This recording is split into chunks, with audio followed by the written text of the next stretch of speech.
জান্নাতুলের বয়স ১৬। জন্মের পর থেকে এখন পর্যন্ত বাবা মারই টানতে হচ্ছে তাকে। মাত্র ১.৫ বছর বয়সে স্নায়ুতন্ত্রের রোগে আক্রান্ত হয় জান্নাতুল, যার ফলে শরীরের কিছু অংশ অনুভূতি শূন্য।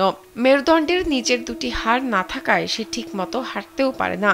হাঁটতে গেলে পা দিয়ে রক্ত বের হয় বলে জানান তার মা। অনর্গল প্রস্তাব করেই পায়খানাও রাখতে পারে না, পায়খানাও করে, আবার পাশাপাশি একদিনও সুস্থ থাকে না। চিকিৎসকরা জানিয়েছেন জান্নাতুলের শরীরের স্নায়ুতন্ত্র সম্পূর্ণ নয়। তার চিকিৎসার জন্য বিদেশে নিয়ে যাওয়ার কথা বলা হয় national institute of neuroscience and hospital থেকে।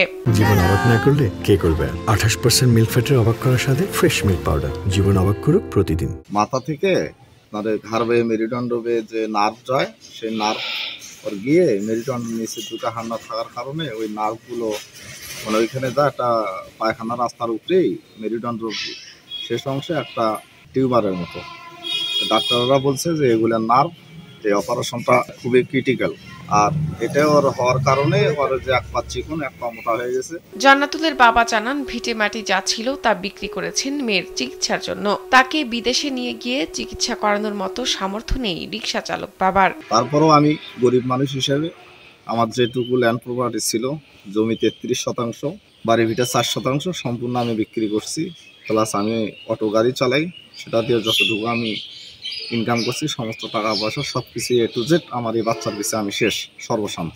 গাইবান্ধার ফুলছড়ি উপজেলার ২ নম্বর উড়িয়া ইউনিয়নের গুনখড়ি গ্রামের মোহাম্মদ জনি মিয়া ও বিউটি বেগমের মেয়ে জান্নাতুল ফেরদৌসী বর্তমানে গাইবান্ধা সদর উপজেলার শাপলা মিল এলাকায় একটি ভাড়া বাড়িতে বসবাস করছে পরিবারটি। রিকশা চালিয়ে কোনো রকমে সংসারটি চালাচ্ছেন জনি।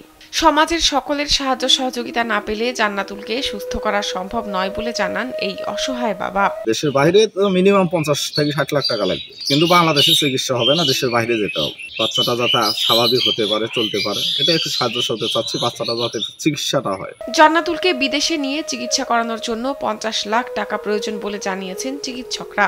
সরকারের পক্ষ থেকে বা সমাজের বিত্তবান কেউ এগিয়ে না এলে জান্নাতুলের সুস্থ হওয়ার আর কোনো পথ নেই বলে জানান জান্নাতুলের প্রতিবেশীরা।